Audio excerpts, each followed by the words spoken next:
ನಾನು ಯಾಕೆ ನಿಮ್ಮನ್ನು ಒತ್ತಿ ಒತ್ತಿ ಕೇಳ್ತೀನಿ ಅಂದರೆ ಕಳೆದ ಬಾರಿ ವಿಧಾನಸಭೆ ಚುನಾವಣೆಯಲ್ಲಿ ಚುನಾವಣಾ ಫಲಿತಾಂಶ ಬರೋಕೆ 1-2 ತಿಂಗಳು ಮುಂಚಿತವಾಗಿ ನೀವು 155+ ಸೀಟ್ ಬರುತ್ತೆ ಅಂತ ಟ್ವೀಟ್ ಮಾಡಿದ್ರಿ. ಸೊ ಯಾರಿಗಾದ್ರೂ ಡೌಟ್ ಇದ್ರೆ ವಿನಯ್ ಕುಮಾರ್ BG ಇವರ ಟ್ವಿಟರ್ ಹ್ಯಾಂಡಲ್ಗೆ ಹೋಗಿ ನೀವು ಅಲ್ಲಿ ಚೆಕ್ ಮಾಡಿದ್ರೆ ನಿಮಗೆ I think February March April ಅಲ್ಲಿ ನೀವು ಅದನ್ನ ಟ್ವೀಟ್ ಮಾಡಿದ್ರಿ. ಅದನ್ನ ರಿಸಲ್ಟ್ ಬರೋದು 2 ದಿನ 3 ದಿನ ಮತ್ತೆ ರೀಟ್ವೀಟ್ ಮಾಡಿದ್ರಿ.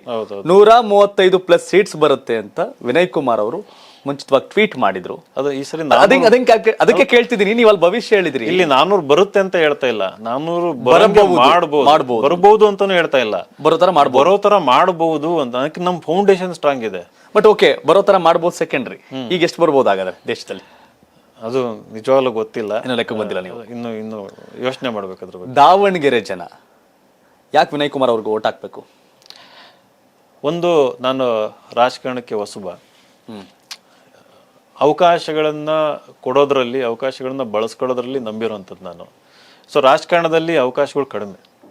ಸೊ ಈಗ ಈ ಒಂದು ಅವಕಾಶನ ಉಪಯೋಗಿಸ್ಕೊಂಡು ನಾನು ನಿಮ್ಮ ಮುಂದೆ ಬಂದಿದ್ದು. ನೀವೆಲ್ಲ ನನಗೊಂದು ಅವಕಾಶ ಕೊಡಿ, ಜನಗಳೇ ನನಗೆ ಗಾಡ್ ಫಾದರ್. ಇಲ್ಲಿ ನೀವು ನನಗೊಂದು ಅವಕಾಶ ಕೊಡಿ. ಈ ಅವಕಾಶ ಉಪಯೋಗಿಸ್ಕೊಂಡು ನಾನು ನಾಳೆ ಗೆದ್ದು ಬಂದರೆ ನಾಳೆ ನಿಮ್ಮ ಮಕ್ಕಳು, ನಾನು ಎಲ್ಲ ನನ್ನ ಸ್ಪೀಚಲ್ಲಿ ಹೇಳ್ತಾ ಇರ್ತೀನಿ, ನಿಮ್ಮ ಮಕ್ಕಳಿಗೆ ನೀವೇನು ಕನ್ಸ್ಕೊಂಡಿದ್ದೀರಿ ಅದಕ್ಕಿಂತ ದೊಡ್ಡ ಕನಸು ನಿಮ್ಮ ಮಕ್ಕಳಿಗೆ ನಾನು ಕಂಡಿದ್ದೀನಿ ಅಂತಂದು. ದಾವಣಗೆರೆ ತಂದೆ ತಾಯಿಯಾಗಿ ನಿಮ್ಮ ಮಕ್ಕಳು ನೀವು ಯೋಚನೆ ಮಾಡಿರ್ಬೋದು, ಅವನು ಯಾವುದೋ ಸರ್ಕಾರಿ ನೌಕರಿ, ಡಾಕ್ಟರ್, ಇಂಜಿನಿಯರ್ ಆಗಲಿ. ನನ್ನ ಆಸೆ ಅದಲ್ಲ. ನೀವು ನಿಮ್ಮ ಮಗ ಡಾಕ್ಟರ್ ಆಗಬೇಕಂತ ಕನ್ಸ್ಕೊಂಡಿದ್ರೆ ನಿಮ್ಮ ಮಗ ಡಾಕ್ಟ್ರು ಏಮ್ಸಲ್ಲೇ ಓದಬೇಕು ಅಂತಂದು, ಅಥವಾ ಏಮ್ಸ್ ಅಂತ ಇನ್ಸ್ಟಿಟ್ಯೂಷನ್ ದಾವಣಗೆರೆನಲ್ಲಿ ತರಬೇಕಂತ ಕನ್ಸ್ಕೊಂಡಿರೋಂಥದ್ದು. ನೀವು ಎಂಜಿನಿಯರಿಂಗ್ ಅಂತಂದರೆ IIT, ನೀವು ಪೊಲೀಸ್ ಅಂತ ಕನ್ಸ್ಕೊಂಡಿದ್ರೆ ಮಗ IPS ಆಗಬೇಕು ಅಂತಂದು.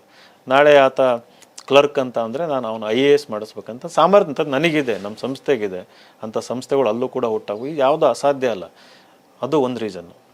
ಎರಡನೇದು, ಒಂದು ಹೊಸತನ ಬೇಕು ನಮಗೆ. ಹಳೆದನ್ನು ಎಷ್ಟು ದಿನ ಅಂತ ನೋಡಿ ನೋಡಿ ಅನುಭವಿಸ್ತೀರಿ. ಹೊಸಬ್ರಿಗೆ ಅವಕಾಶ ಕೊಡಿ. ಒಂದು ಹೊಸತನ ಅಂತ ಬಂದಾಗ ಏನಾಗುತ್ತೆ, ಹುರುಪಿರ್ತದೆ, ಎಲ್ಲರೂ ಸೇರಿ ಅಭಿವೃದ್ಧಿ ಕೆಲಸ ಮಾಡ್ಬೋದು ಅನ್ನೋದು.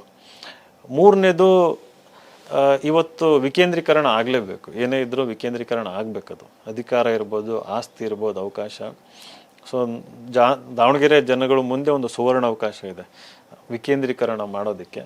ನಾನು ಅದರಲ್ಲಿ ತುಂಬ ಆಳವಾಗಿ ನಂಬಿರೋನು. PDO ಆಗಿ ಕೆಲಸ ಮಾಡಿದ್ದೀನಿ ಪಂಚಾಯತ್ ಸಂಸ್ಥೆನಲ್ಲಿ. ಆ ದಾವಣಗೆರೆನಲ್ಲಿರೋ ಏನದು ಅವಕಾಶಗಳು, ಸಂಪತ್ತು ಏನೇ ಇದ್ರೂ, ನಾನು ಪಾದಯಾತ್ರೆ ಶುರು ಮಾಡಿದ್ದು ಬಾರ್ಡರ್ ವಿಲೇಜಸ್ಸಿಂದ. ಚಿಕ್ಕ ಉಜಿನಿ ಅನ್ನೋ ಗ್ರಾಮ, ಪ್ರತಿ ತಾಲೂಕಿನಲ್ಲಿ ಇರೋ ಬಾರ್ಡ್ರು ವಿಲೇಜ್ಗಳನ್ನ ನಾನು ಹೋಗಿ ನಡ್ಕೊಂಡು ಬಂದಿದ್ದೀನಿ. ಯಾಕೆಂದರೆ ಇಲ್ಲೆಷ್ಟು ಅಭಿವೃದ್ಧಿ, ಅಲ್ಲೆಷ್ಟು ಅಭಿವೃದ್ಧಿ ಅಂತ ನೋಡಬೇಕಾಗಿತ್ತು ನಾನು. ಸೊ ಅದು ಕಡಿಮೆ ದಾವಣಗೆರೆಯಿಂದ ನೀವು ದೂರ ಹೋಗ್ತಾ ಹೋಗ್ತಾ ಹೋಗ್ತಾ ಅದು ಕಡಿಮೆ ಆಗ್ತಾ ಹೋಗ್ತದೆ. ಅದು ಅಲ್ಲಿಗೆ ತಲುಪಿಸ್ಬೇಕಂತ ಇದು. ಆಮೇಲೆ ಹೈಲಿ ಮೋಟಿವೇಟೆಡ್ಡು ನಾನು. ನೀವು ನನ್ನ ಬಗ್ಗೆ ವಿನಯ್ ಕುಮಾರ್ GB ಅಂತ ಗೂಗಲ್ ಮಾಡಿ ನೋಡಿ. ನನ್ನ ಬಗ್ಗೆ ಏನಾದ್ರು ನೆಗೆಟಿವ್ ಏನಾದ್ರು ಸಿಕ್ಕರೆ ತೋರಿಸ್ಬಿಡಿ ನನಗೆ. ಏನಿಲ್ಲ, ನಾನು ಬೇಕಾದ್ರೆ ರಿಸರ್ಚ್ ಮಾಡಿ ಏನಾದರೂ ಮಾಡಿ ಪ್ರಾಮಾಣಿಕವಾಗಿ ನಡ್ಕೊಂಡು ಬಂದಿದ್ದೀನಿ. ಇಲ್ಲಿ ತಂದೆ ತಾಯಿ ಏನು ಮಾಡ್ತಿದ್ದಾರೆ? ತಂದೆ ಕನ್ನಡ ಲೆಕ್ಚರರ್ ಆಗಿ ರಿಟೈರ್ಡ್ ಆದರು, ತಾಯಿ ಹೌಸ್ ವೈಫು. ಇವಾಗ ನಮ್ಮ ತಂದೆ ಯಾವಾಗಲೂ ಹೇಳ್ತಿರ್ತಾರೆ, ನೀನು ಈ ಥರ ಸಾಧನೆ ಮಾಡ್ತೀನಿ ಅಂತ ನನ್ನ ಮನಸ್ಸಲ್ಲೂ ಅಂದ್ಕೊಂಡಿರಲಿಲ್ಲ.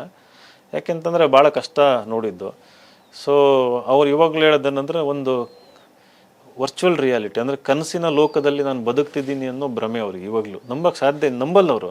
ಕನಸಿನಲ್ಲಿ ಬದುಕ್ತಿದ್ದೀನಿ ಅಂತ ಅನ್ಕೊಂಡಿದ್ದಾರೆ. ಚೆನ್ನಾಗಿದೆ. ವ್ಯವಸಾಯ ಮನೆ ಕಡೆ ಇದೆ ಅವರಿಗೆ, ಅದೊಂದು ಕನಸಿತ್ತು. ಎಷ್ಟಿದೆ ಜಮೀನು?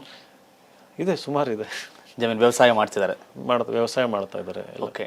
ವಿನಯ್ ಕುಮಾರ್ ಆರ್ಥಿಕವಾಗಿ ಓಕೆ ಅನ್ಸ್ಕೊಂಡಿದ್ದು ಯಾವಾಗ? ನಿಮ್ಮ ಬೈಕ್ ತಗೊಂಡಿದ್ದು ಯಾವಾಗ? ಫಸ್ಟು ಬೈಕ್ ತಗೊಳ್ಳಿಲ್ಲ, ಡೈರೆಕ್ಟ್ ಕಾರ್ ತಗೊಂಡಿದ್ದು ನಾನು. ಹೌದಾ? ಯಾವಾಗ? ಹೌದು, ಅದು ಅದೇ 2014 ಎಂಡಲ್ಲಿ ಫಸ್ಟ್ ಹೋಂಡಾ ಸಿಟಿ ಕಾರ್ ತಗೊಂಡಿದ್ದು. 10 ವರ್ಷದಿಂದ ಕಾರ್ ತಗೊಂಡ್ರಿ? ಅದ್ನಲ್ಲಿ ಫಸ್ಟ್ ಬ್ಯಾಚ್ ಮಾಡಿದೆ. ಅಲ್ಲಿ ರ್ಯಾಂಕ್ ಚೆನ್ನಾಗಿ ಬಂತು, ಇನ್ಕಮ್ ಬಂತು. ಹೋಗಿ 2015ರಲ್ಲಿ ಮದುವೆ ಆಗ್ಬೇಕಿತ್ತು. ಮದುವೆ ಆಗಿಂತ ಮುಂಚೆ ಒಂದು ಕಾರ್ ಇರಲಿ. ಶ್ರೀಮತಿ ಅವ್ರು ಏನ್ ಹೇಳ್ತಾರೆ ರಾಜಕಾರಣದ ಬಗ್ಗೆ? ನಂದು ಲವ್ ಮ್ಯಾರೇಜು, ಪ್ರೀತಿಯಿಂದ ಮದುವೆ ಆಗಿರೋದು. ಕಂಪ್ಲೀಟ್ ಸಪೋರ್ಟ್ ಇದೆ ಅವ್ರದ್ದು, ಟೋಟಲ್ ಸಪೋರ್ಟ್ ಇದೆ. ಅವ್ರಿಗೂ ಸಂತೋಷ ಆಗ್ತದೆ. ನನ್ನನ್ನು ತುಂಬಾ ಸಂಪೂರ್ಣವಾಗಿ ಅರ್ಥ ಮಾಡ್ಕೊಂಡಿದ್ದಾರೆ ಅವರು. ಮಾಡ್ಕೊಂಡು ನನ್ನ ವ್ಯಕ್ತಿತ್ವ ಅರ್ಥ ಮಾಡ್ಕೊಂಡು, ಸುಮ್ಮನಿರೋನಲ್ಲ, ದೊಡ್ಡದಾಗಿ ಏನಾದರೂ ಮಾಡಬೇಕು ಅನ್ನೋ ಹಂಬಲ ಯಾವಾಗಲೂ ಇರ್ತದೆ. ದೊಡ್ಡದಾಗಿ ಯಾಕೆ ಅಂತಂದರೆ ಸಮಾಜ ಸೇವೆ ಮಾಡೋದಕ್ಕೆ, ದೊಡ್ಡತನ ಸಾಧಿಸೋದಕ್ಕಲ್ಲ, ಅಥವಾ ಒಂದು ದೊಡ್ಡ ಹೆಸರು ಮಾಡೋದಕ್ಕಲ್ಲ. ಇವರಿಗೆ ಒಂದು ದೊಡ್ಡ ಜವಾಬ್ದಾರಿ ಹಿಂದೆ ಹೋಗೋ ತುಡಿತ ಯಾವಾಗಲೂ. ಯಾಕಂದರೆ ನೀವು ಸುಮ್ಮನಿರಲ್ಲ, ಮನೆಗೆ ಯಾರು ಬಂದರೂ ಏನು ಕೇಳಿದ್ರು ನಾನು ನೋ ಒಂದು ಅಭ್ಯಾಸ ಇಲ್ಲ ನನಗೆ.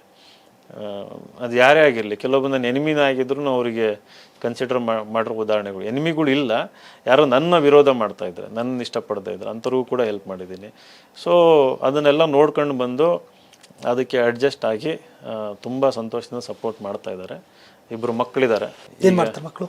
ಸಣ್ಣ ಹುಡುಗರು ಇನ್ನು. ಈಗ ಒಬ್ಬ 5.5 ವರ್ಷ, ಇನ್ನೊಬ್ಬ 3 ವರ್ಷ. ಮೊನ್ನೆ ಜನವರಿ 3 ವರ್ಷ ಆಯಿತು. ಇಬ್ಬರು ಗಂಡು ಮಕ್ಕಳಿದ್ದಾರೆ. ಹೆಣ್ಣಾಗ್ಬೇಕಂತ ಆಸೆ ಪಟ್ಟಿದ್ದು ಎರಡನೇದು. ಎಲ್ಲರಿಗೂ ಆಸೆ ಇರ್ತದೆ ಒಂದು ಗಂಡು ಹೆಣ್ಣು ಅಂತಂದು. ಬಟ್ ಅದ್ಯಾಕೋ ಹುಡುಗ ಹುಟ್ಬಿಟ್ಟಿದ್ದಾನೆ. ಪ್ರೀತಿ ಮಾಡ್ತೀವಿ, ಹಂಗೇನಿಲ್ಲ.